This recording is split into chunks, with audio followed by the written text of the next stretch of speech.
Dr. Lloyd, I'm going to ask you a little now about the arrangements at donor sessions. You tell us in your statement that the donor session... Sorry, I don't have sound at the moment. Ah. I don't have sound at the moment. Can you hear me now? Should be all right. Can you hear me? But I can't hear anything.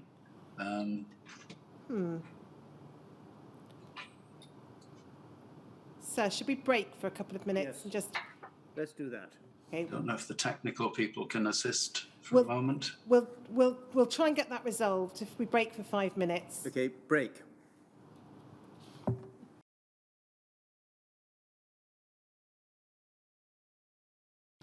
Dr. Lloyd, can you hear me now? I can hear you clearly. Thank you very much. Excellent. Sorry for the interruption. So I'm going to ask you next about the arrangements for donor sessions and then look at some questions relating to donor selection. You tell us in your statement that, in broad terms, the sessions historically could be divided into the general public sessions and industrial sessions. Is that right? Yes. And the general public sessions would take place in village halls and community centres and the like. Is that correct? That was the usual arrangement, yes. Prior to the new centre opening in 1985, were blood donor sessions ever held in the old centre? I don't think so. I don't think there was a facility, a room in the old centre that would take it, but no, I don't recall it. And then once you had the new centre, is it right that there was some blood donor sessions that took place in the new centre, but it wasn't a major part of the centre's use? No, it wasn't. The drawings been shown as a donor facility, a donor room was given over to plasmapheresis. So we allowed, I say allowed, that's, we accepted occasional walk-in donors who just thought, well, here's the transfusion centre, I'll donate blood. We would take their donations in the plasmapheresis unit.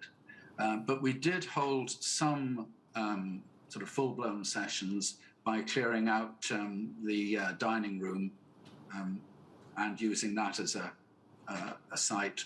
And we'd bring up a set of beds that would normally be used on a mobile session, and we'd set up almost as though it was a mobile facility that happens to be within our building. And then in terms of the geographical reach of the donor sessions, is it right that the sessions took place all over the area, but there were fewer sessions in Cumbria because of, I think, transport and road links? Yes, the road link from Newcastle into the Cumbria area, even to Carlisle, the main sort of city in that area, was one road, the A69, and a big stretch of it was not even divided. It was just single track in each direction. And we ended up, the arrangement was that the team would go out on one day and then they'd be put up in a hotel, and then they would run the session the next day and perhaps stay overnight another night, do another session and then come back. So it was complicated, it was time consuming, it was expensive. So the Cumbria area was underserved. And then you've told us in your addendum statement that there was a satellite office in Middlesbrough known as the Teesside office. Did the donor sessions in that area take place at the Teesside office, or was it a question of mobile sessions going out from the Teesside office? It was mobile sessions. The sessions essentially organised the same as the rest of the area, except that the Teesside office did two things. One, it looked after the donors in that area, parts of North Yorkshire, Durham and surrounding areas around Teesside, Stockton, anyway. And they also managed, as I mentioned, the voluntary team of donor attendants from the British Red Cross and the St John Ambulance Brigade. Somewhat unusual, but interesting. And then you told us in your main statement that you thought there was an area just north of the Scottish border which was supplied by the Regional Transfusion Centre, and you didn't recall any blood donor sessions being held there. But in your addendum statement, I think your recollection now is that you didn't supply that hospital, but you did hold donor sessions in that area. Is that right? Yeah, I mean, that's, I'm sorry, that's really rusty. I think we did hold a session, perhaps in Gretna. I really can't remember, but it's so minor. It's a very, very minor issue.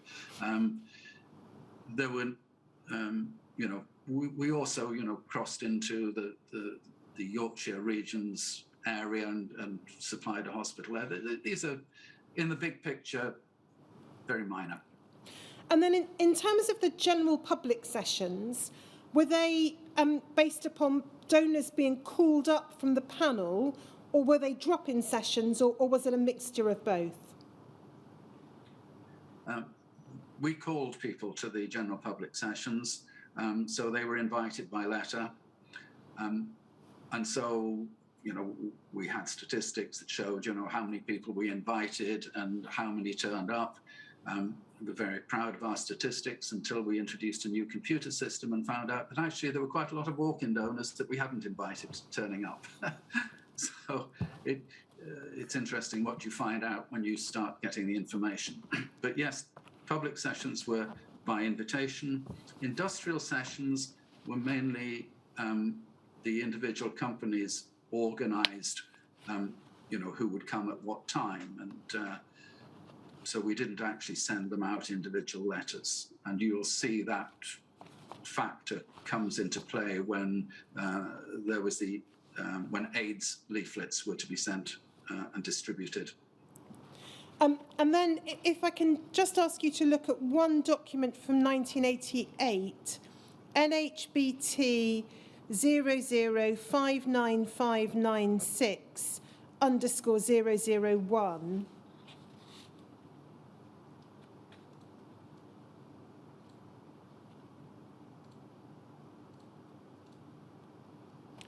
So this is a meeting 12th of January 1988 at which you were present. And this is from the point in time at which you were a consultant haematologist at the centre, but not the director. We just go to page 5.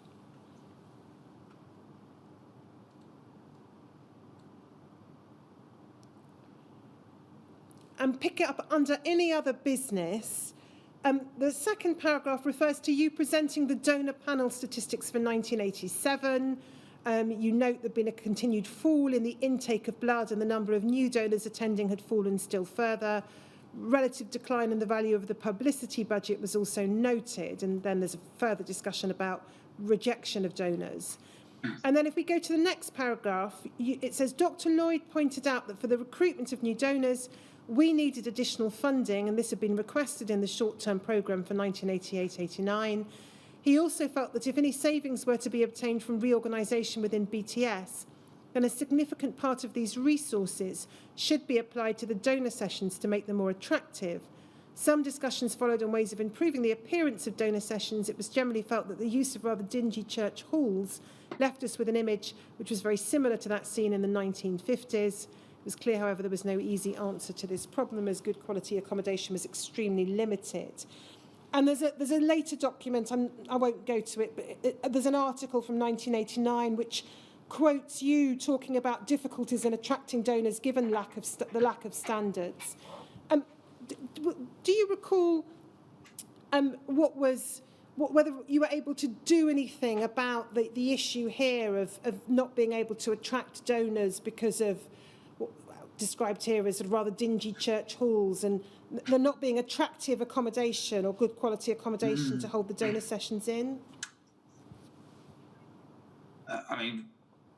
We did make some changes in our donor services department, and try to get some people in to focus on different types of sessions so that they had more chance of trying to get better accommodation.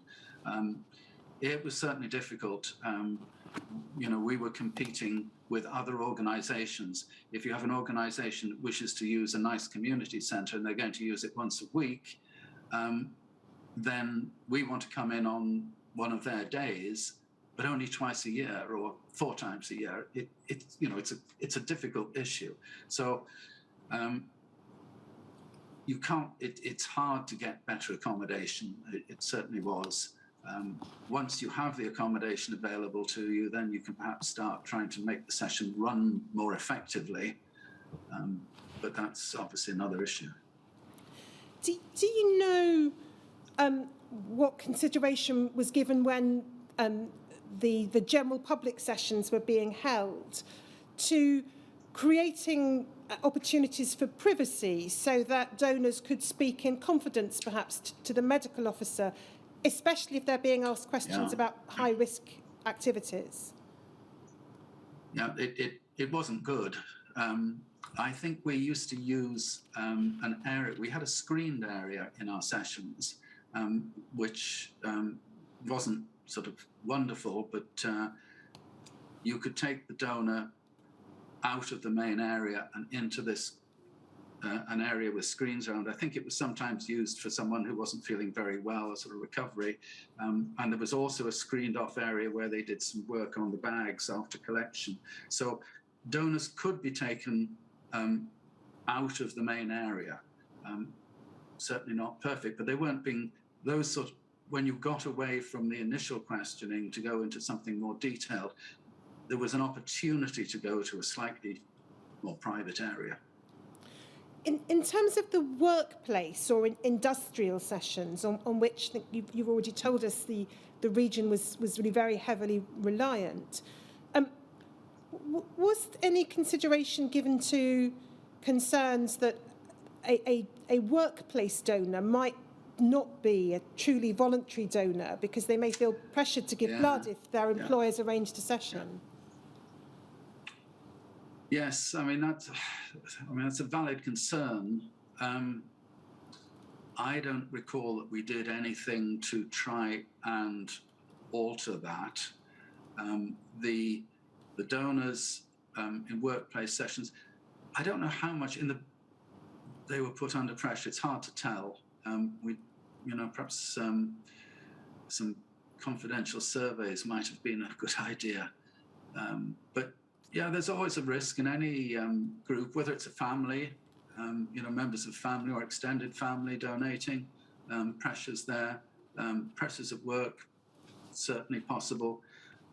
We never tried to pressure the workplace to sort of push people into donating. It was very much, you bring as many people as you can, but if the numbers dwindle, we're not going to sort of say, hey, you must get more people. But yeah, it's a valid concern. I agree. And do you know whether in the workplace sessions, again, whether there were opportunities for donors to be able to speak confidentially, again, in the context of discussions about high-risk activities in particular, it may be particularly problematic for a donor if their colleagues are within earshot to be candid in response to questions asked. You had the same physical setup with a screened area, so that's sort of really as good as it got. How close other donors would have been to that would perhaps vary from session to session. In some of the shipyard sessions, you could have difficulty talking to people. They were so far away. Great big hall.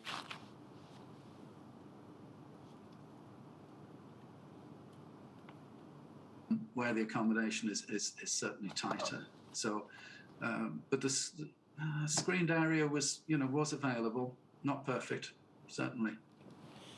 And then I'm just going to ask you to look at a couple of the graphs that you've exhibited to your statement on the donor numbers. if we start with WITN 6935008, please.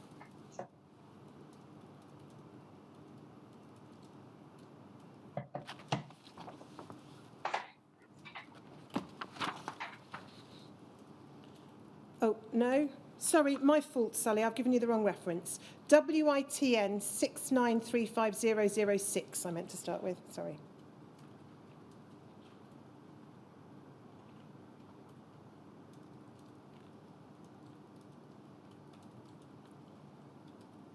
So this gives an overall picture of donor numbers from 1947 to 1994 in the region.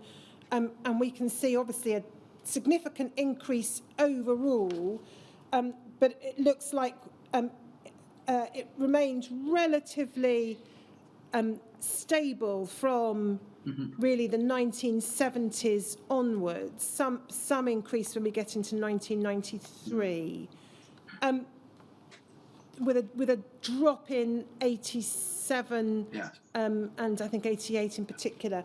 Do you have any recollection as to what caused that particular drop? Yes, I think there's another chart I produced which shows unemployment rates.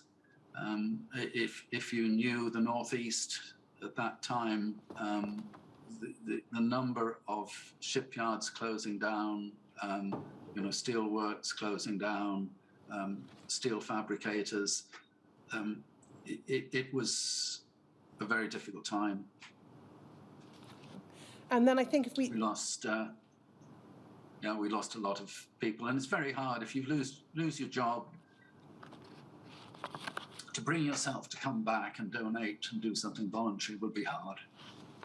And then I won't go to the charts, but there are two charts which look at registered donors and industrial donors and then the employment rates. And for the transcript, they're WITN 6935008 and WITN 6935009. Can I then ask you a little about the process for donor screening? I'm going to start by asking you to look at a national document, CBLA 0002307, please.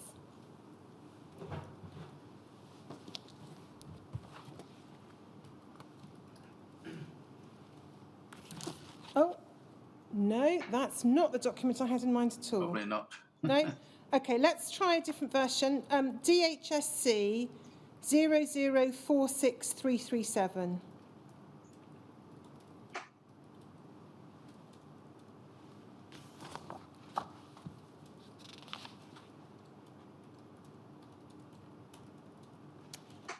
Okay, so this is the 1985 version of the National Blood Transfusion Service Guidance for the Selection, Medical Examination and Care of Blood Donors.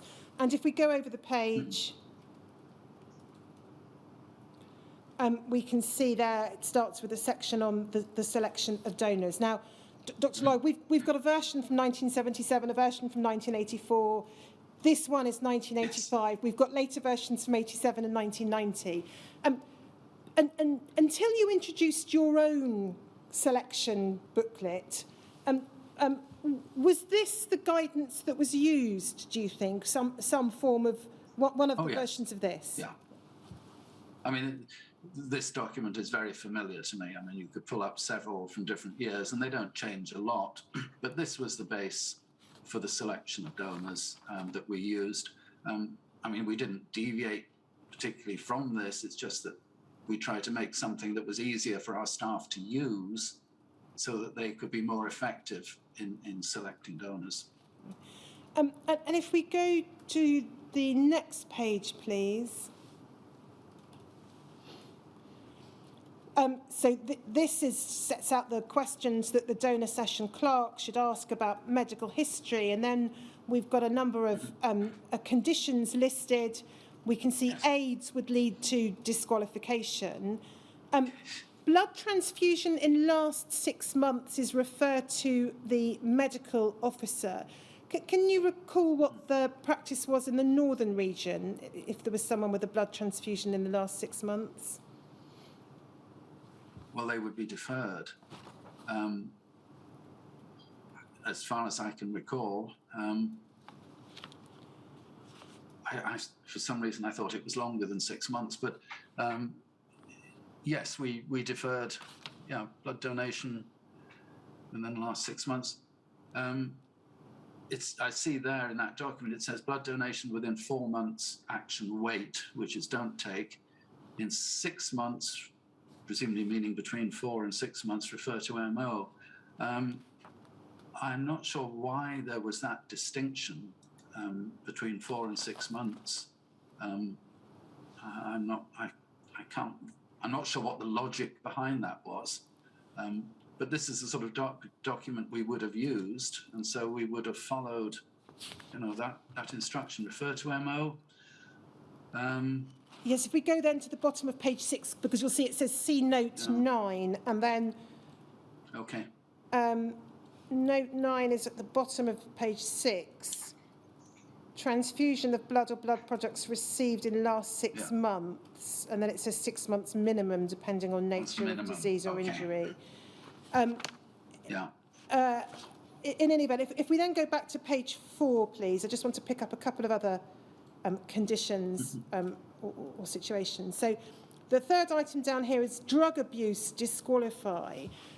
Can you recall what procedures were to try and assess whether somebody fell into that category? Were there specific questions that were asked, or was it very much dependent upon that information being volunteered? I don't think people are going to volunteer to answer and say, do you abuse drugs? And looking back on this, you think that perhaps the wording being used was not really appropriate. Am I a drug abuser? Oh, no, but I did use drugs once. I did inject myself at that party. Is that person a drug abuser? Do they consider themselves to be a drug abuser? So I think our wording was not very good. I think it changed later. But as to weeding out who might be at risk, I don't think we probably didn't do a great job at it. And then if we look further down the page, we've got hepatitis, referred to MO, see Appendix 1, and we see the same at the top of the next page, says jaundice, refer to MO, see Appendix 1. If we just go to Appendix 1, page 12, please.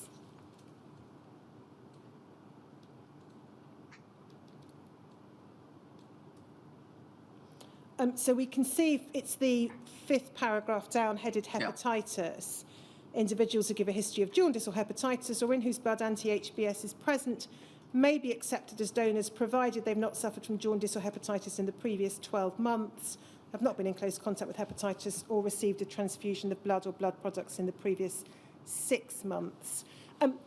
As far as you can recall, was that the practice at the northern region, that someone with a history of jaundice or hepatitis could donate if it was more than 12 months ago, and subject obviously to the HBsAg? I mean, at that time, at that time, I don't recall that we would have done anything other than follow this.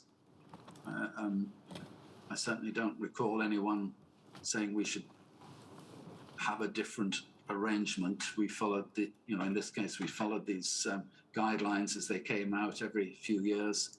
I think that's what I don't have documentary evidence to say that we did anything different. So yes, we would have followed this. And then if we come to guidance produced by the northern region itself, if we start with NHBT 0007497,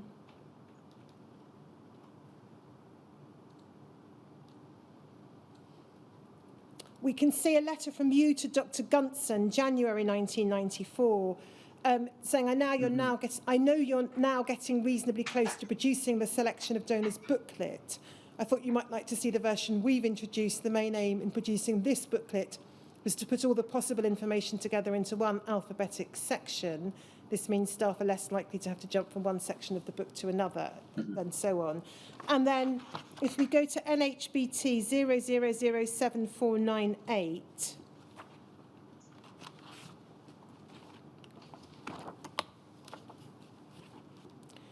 we've got the booklet or a version of it dated December 1993, yes. So probably what you were referring to in your letter to Dr. Yes. Gunson. If we go to page 5,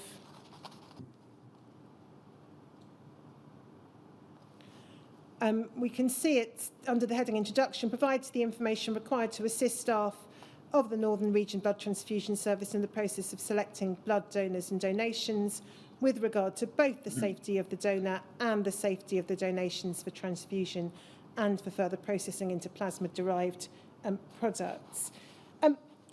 Do you know whether there have been any, or can you recall whether there was any earlier version of a locally produced booklet, or was this the first time that one had been produced?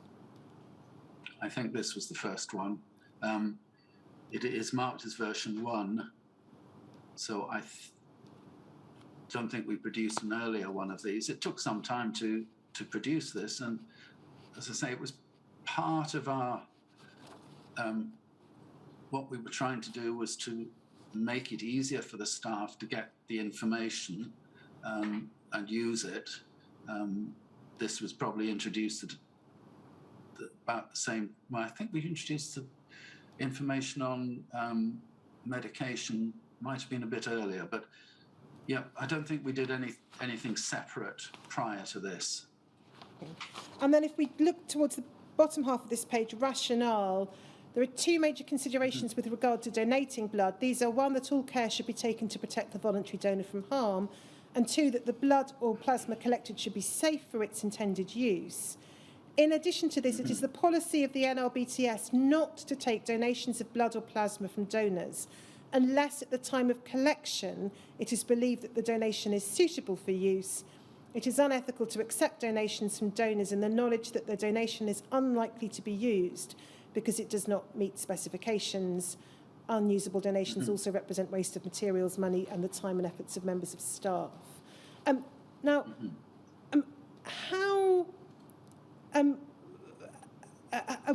Had that always been the policy of the Northern Region, or was that a shift which you introduced? That was a shift. Perhaps not as massive as it looks there, but we did collect.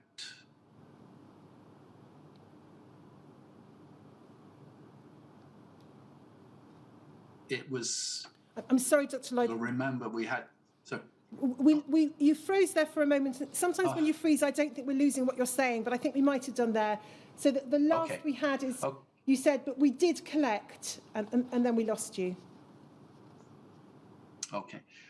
Yes, we did collect donations that we couldn't use. Our statistics, as we gradually built up our information systems in the centre, we realised that we were taking a lot of donations that weren't either being used at all or were only being partially used.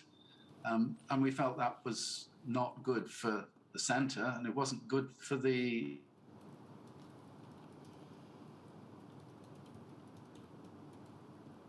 medical staff meeting. There was a question about someone who was homosexual, and should we take a donation from them just to so it looks nice and then throw it away? Well, no, we shouldn't. So it was a change. We weren't trying to do what we said in this document, and obviously we hadn't done it before this time. And then if we go to page 7,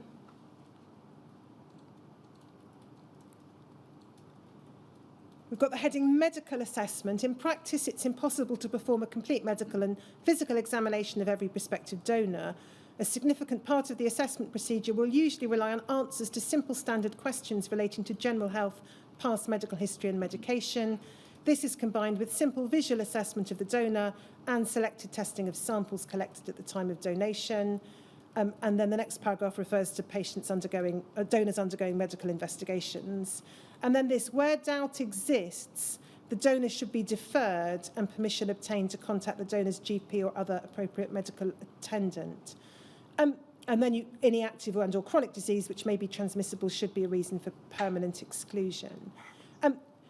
In terms of the where doubt exists, defer and seek permission to contact the GP or other... Lost you. Oh. In terms of these... The paragraph which begins where doubt exists, the donor should be deferred. Yes. Was that a shift in policy at this time? I think we were moving more to excluding if we were in doubt, rather than collecting the donation and perhaps following up afterwards. Now, in terms of the safety of the blood we collect, you might argue that doesn't make a big difference. As long as you have a doubt and that is acted upon, donation is put on hold, and then we follow it up. That's probably not a dramatic change, because we were all, we'd always done that. But what we're trying to do is actually not take the donation in the first place. And so we can take that down, thank you. What systems or processes did you put in place to try and avoid donors whose donation might well end up getting rejected from attending in the first place? How did you tackle that issue? Two things. One is with a document like the selection document we've just seen, and working with the staff who went out and did this work to try and, when I started, there were very few training sessions for anybody. So we gradually introduced more training. We gradually introduced standard operating procedures, which staff were required to read and understand and be shown to understand, so that we were trying to get the session staff to understand what we were trying to do as an organisation. So we did a lot more training, and I think for the first times we started having training sessions back in the centre for the medical officers. I don't recall that ever having happened in the past, and so now we were bringing the medical officers in for whether it was a day or an afternoon, I can't remember, but we had training sessions. So we, trying to change this sort of attitude and our approach, and it's very hard to know if we were successful.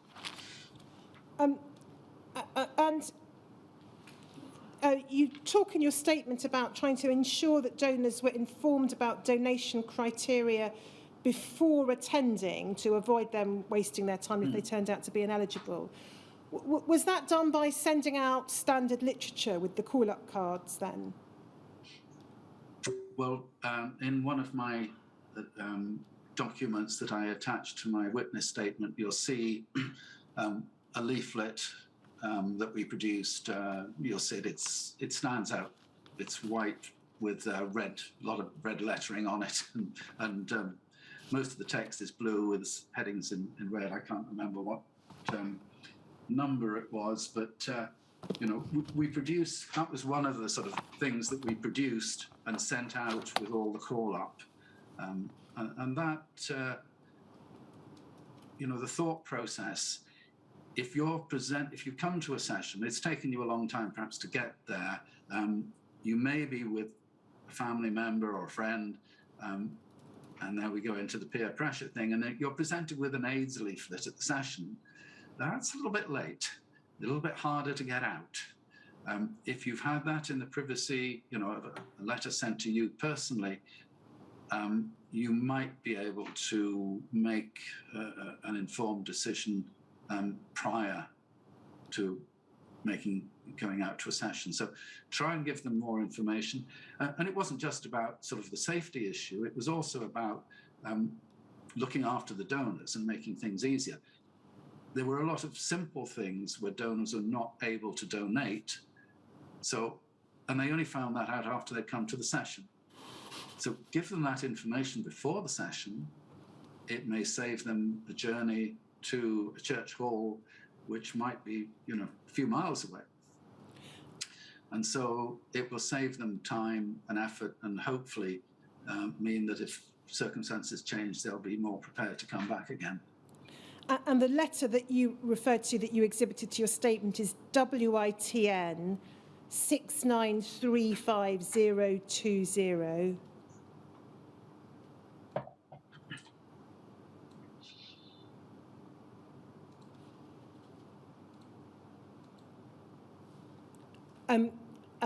Yes. It's not, I think, dated, but I think it must be after 1989, because if we just look at the letter on the right-hand side, dear donor, on behalf of the Blood Transfusion Service in the North Eastern Cumbria, I would like to take this opportunity to thank you for your willingness to help us by donating blood. During 1989, there was an increased demand for blood and blood components, and I'm pleased to say that many more donations of blood were given, helping us to meet that need. This year, it's clear that even more blood is being used and still more donors will be needed. And then the next paragraph talks about the value placed upon the voluntary nature of the donation. And then if we just go next paragraph down, in this leaflet, there is information about donating blood, which I hope you will find useful. In particular, it's designed to help avoid the annoying situation where after going to a blood donor session, you find that your donation cannot be accepted because you may have taken some tablets recently, or perhaps you've travelled to certain foreign countries recently. And then there's an opportunity to telephone a number for further information. And then the next paragraph says, I hope this leaflet will help you to avoid a wasted journey or a long wait at the session. I'm going to ask you separately about some specific issues relating to the AIDS leaflets. But in terms of this kind of letter, this personal letter being sent out to donors, was this the first time that this was done in 1990, probably, I think? Or was this something that had been done earlier, do you know? Oh dear, I can't remember. I happen to have a copy of this leaflet in one of my old files here. So, it sort of brought it back. But I can't remember. It's the sort of thing that we were trying to do. So I wouldn't be surprised if we hadn't done it a little bit earlier. But 1990, did we do it before 1990? The first. I'm sorry. Given the timing and oh. we missed a bit there. So you said you asked the rhetorical question, did we do it before 1990? And then we lost you for a few seconds. Okay. Looking at the timing and thinking back about our thought processes of changing how we, dealt with donors, this is probably the first one we put out. And then if I can ask you to look at your statement, WITN 6935001, page 10, and it'll be the bottom half of the page, please, Sally, when we get to it. So in that long paragraph at the end, just over halfway down, you say, in the past, many donations were labelled for laboratory use because of limitations in the donation process. What kinds of limitations were you referring to there? The donation process doesn't mean, in that context, just putting the needle in the arm. It's the whole process of the session and selecting the donor, and so it is the whole process. And then it refers to the fact that new documentation was produced to support the clerical staff, providing clear information. So this is part of this process. Let's not do what we did in the past and collect blood for which we really had no use. We can take it's not fair to the donors. And then What, if any, systems were in place at the Northern Regional Service to ensure that a donor who had been excluded from giving blood in your region would not give blood in another region? Was there any way of ensuring that? Oh, no, I don't think so. If we excluded someone, I don't think there was any, I don't recall sort of a system of broadcasting that information to other transfusion centres. And do you recall any occasions in which your service was notified by another regional service of a donor who'd been excluded or deferred? I do not recall that happening. It's a lot of years ago, but I don't recall it. No. I just then want to pick up on a couple of what might be regarded as high-risk groups. So, prison donations, first of all. If we look at NHBT 0008628_001.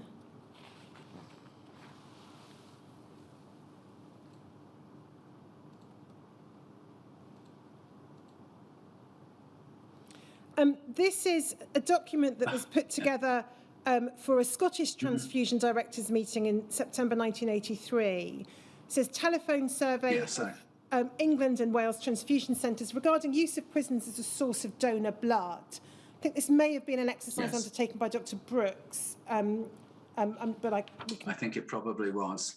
And obviously it sets out the position in relation to a number of regions. But if we go over the page,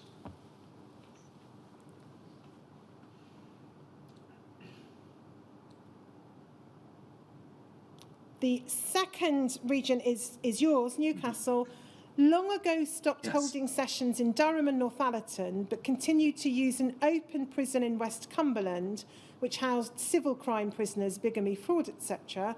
Latterly, they had noticed an increase in incidents of hepatitis B markers and discovered that prisoners from Walton Jail, Liverpool, were being sent there for their pre-release 6 months. This session has now been dropped so that Newcastle now holds no prison sessions. Now, that's as of autumn 1983. Do you know yourself how long before that this practice had been dropped?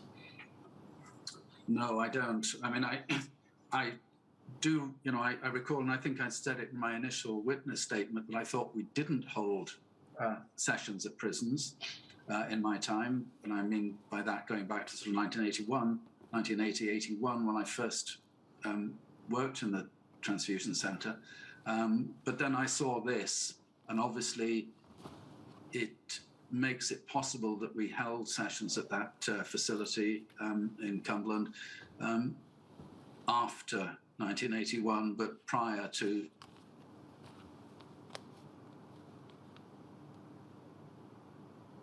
Dr. Anne Collins telling me that they had stopped, actually telling me this information, that they had stopped taking blood from prisons because of the higher rate of hepatitis B markers. So she did tell me that, and she would have one, maybe, I can't be absolutely sure, but it was in that early phase when I was first started working there, and I recall her telling me about this. So we lost you for a couple of seconds, a couple of occasions, Dr. Lloyd. I'm just going to read back broadly what you said and see whether we caught all of it. So you said it may be possible that we held sessions at that facility in Cumberland after 1981. Then you referred to Dr. Collins telling you that they'd stopped because of the higher rate of hepatitis B markers. Mm-hmm. And then you say you can't be sure, but it was in that early phase when you first started working there, and you recall her telling you about this. So is it right to understand it's in the 1980-81 period that is your best recollection of when she told you this? Or? That's my best recollection. I sort of feel that it was something that she told me early on, certainly while I was still a registrar or locum registrar. So it's the 80, 81, possibly 82, but I sort of feel that it was probably in the earlier part, because I do recall, this thing, we don't do sessions in prisons anymore. And that came from other people as well. And you tell us in your statement this, you say, I recall from informal discussion with staff in the centre that it was known that prisoners were given privileges for donations such as cigarettes. This went against our policy of not offering inducements to donate. Was that, were you being told or led to understand that that was something that was being given out by the transfusion service or by the prison? First of all, that was not, those sessions weren't occurring at the time. This was of historical information. But those, the cigarettes were given out, as far as they were given out by the prison staff. We didn't, unless I'm extremely mistaken, we didn't supply cigarettes, but I think the prisoners would get a benefit of some cigarettes for donating, and that came from the prison. And then do you recall whether the Northern Region collected blood from military institutions, barracks or Air Force bases or the like? Yeah, we did. I'm pretty sure we went to Catterick Barracks near Northallerton, actually in North Yorkshire. And we also went to a small, I think it was, I can't remember if it was run by the Royal Navy or the Royal Air Force, a munitions depot in the Carlisle area. So we certainly did those two. The munitions depot would have been a slightly different beast to the Catterick garrison. But yes, I believe we did. And were there any US bases from where donation sessions were held? No, as far as I know we didn't do any sessions at US bases, and I don't know that there were any US bases in our region. Might have been an Air Force base and some facilities around the North York Moors, but no, we didn't do any sessions at US bases. And can you recall whether any active consideration was given to the position of those donating at military sessions, that they may not be truly voluntary, or it may be even more difficult for them to admit to high-risk activities than it might be in other settings? Yes. No, I don't think we did give consideration to it. I don't recall us discussing that. So yes, they, you will donate today. Certainly possible. And then you referred earlier to the position of people coming along with family members to donate and the difficulties that might arise there. I just want to pick that up by reference to a document you exhibited to your statement, WITN 6935018.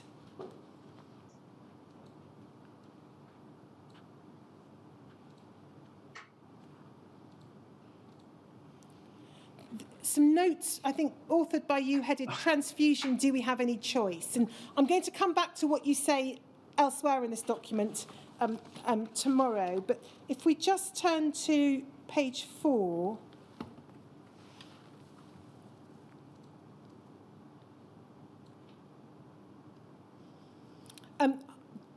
Halfway down the page, it says, this leaves 2 more areas, pre-deposit, and then something I've not mentioned before, directed donations.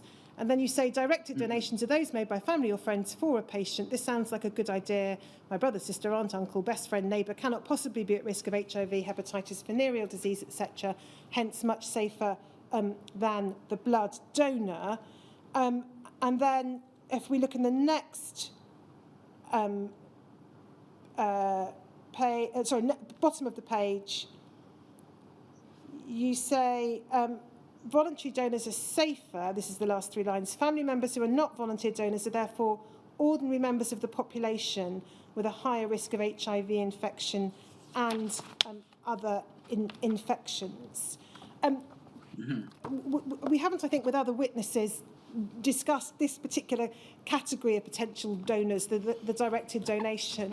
What was your thinking here?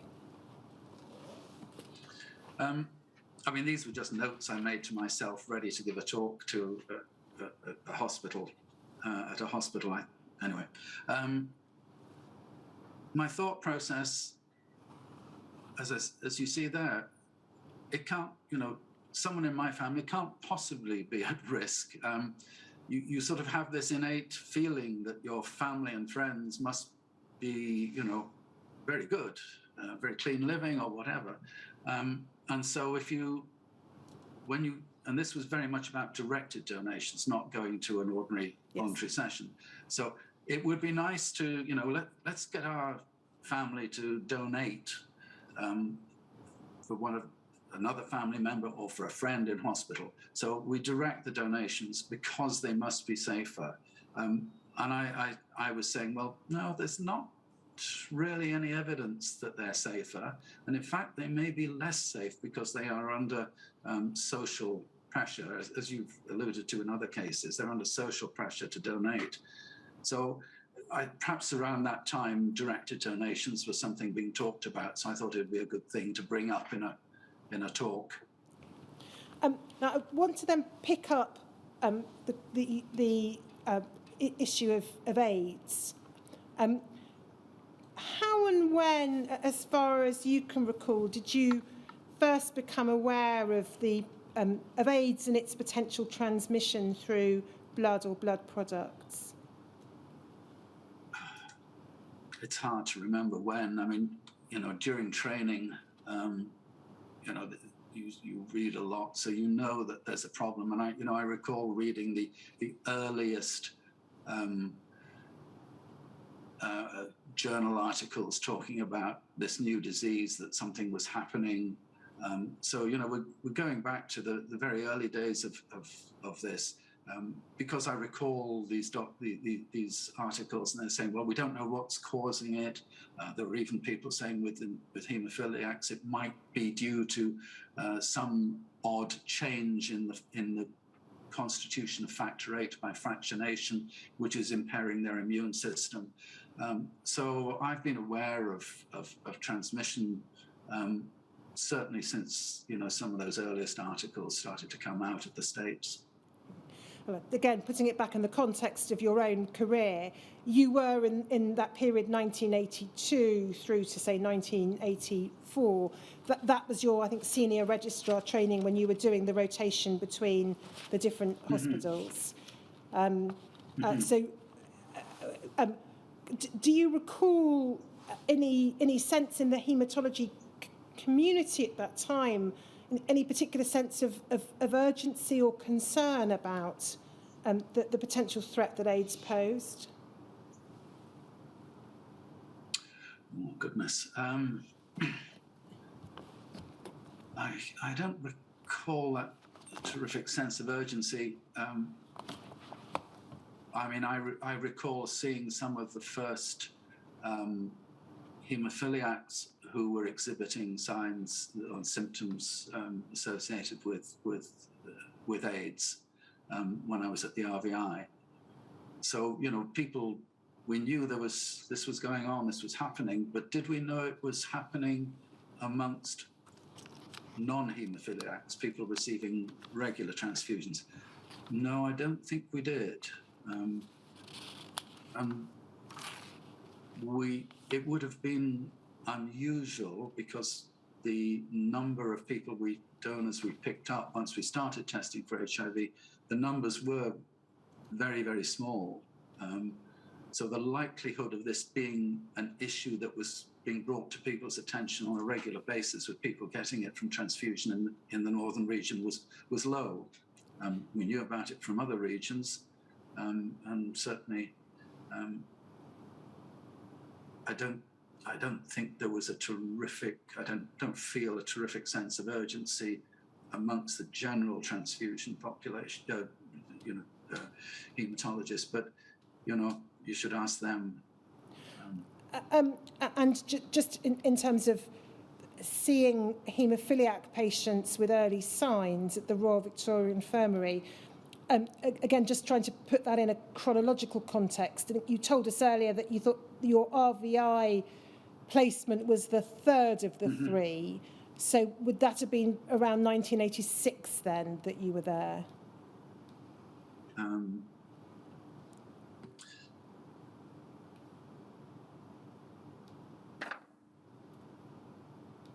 86. I'm trying to.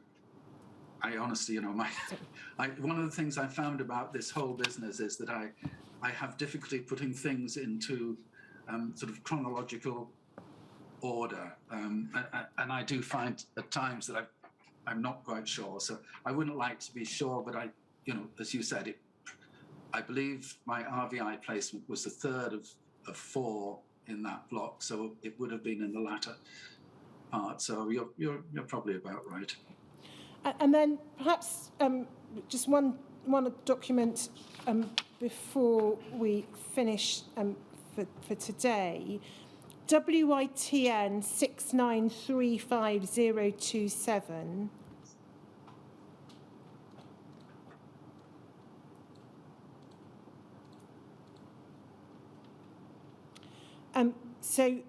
These are handwritten notes. Are they your handwritten notes?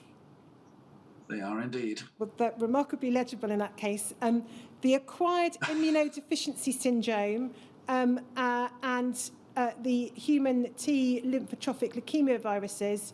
Notes made at a symposium held at the London School of Hygiene and Tropical Medicine on the 3rd of April 1985, with some additional material from a brief review published in Blood, February 1985, and the interim guidelines from the Advisory Committee on Dangerous Pathogens. So it would look, Dr. Lloyd, as though you attended this symposium in April 1985. Can you recall what prompted you to attend?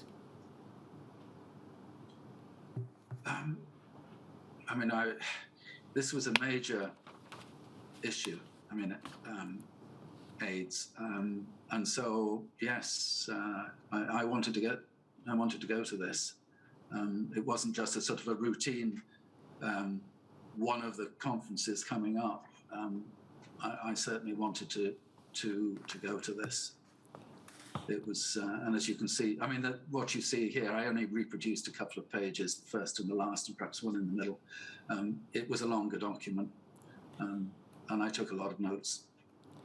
If we go to the second page,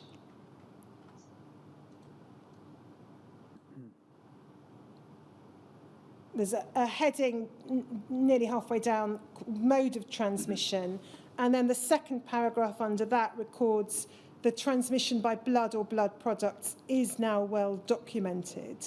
And this includes needle stick injuries and staff handling infected materials, intravenous drug abusers sharing needles, and patients receiving blood or certain blood products. It appears that human albumin solutions, PPF, do not transmit the virus, nor do intramuscular preparations of immunoglobulin. Factor VIII concentrate is known to transmit HTLV3, and one patient's documented of a patient who received only UK-produced Factor VIII concentrate developing AIDS. And then if we just go to the next page,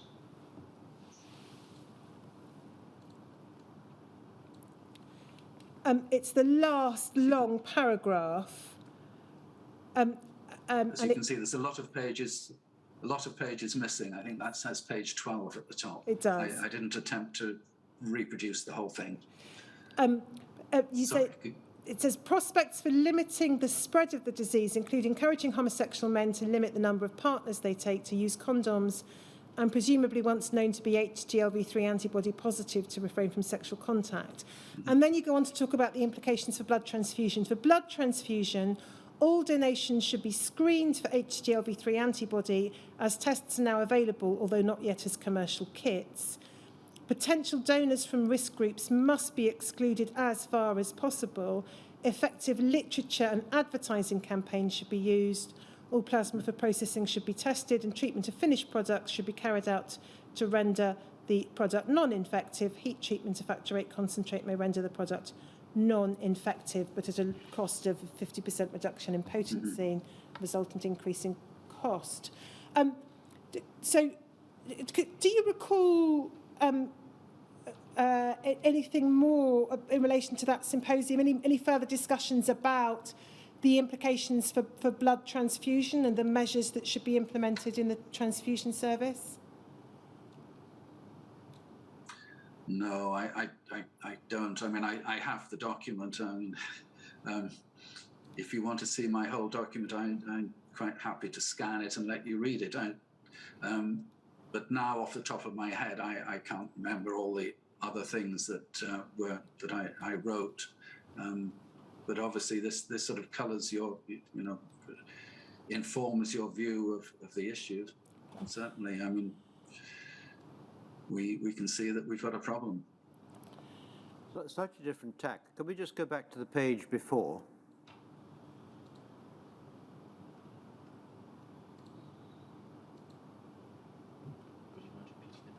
Yes, it's page 2, WITN 69350027, page 2.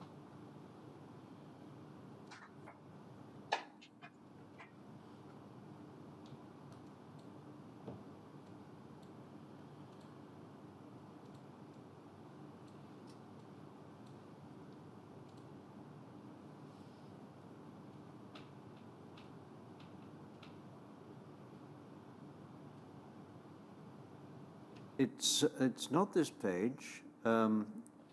Maybe the next page, maybe the page before that.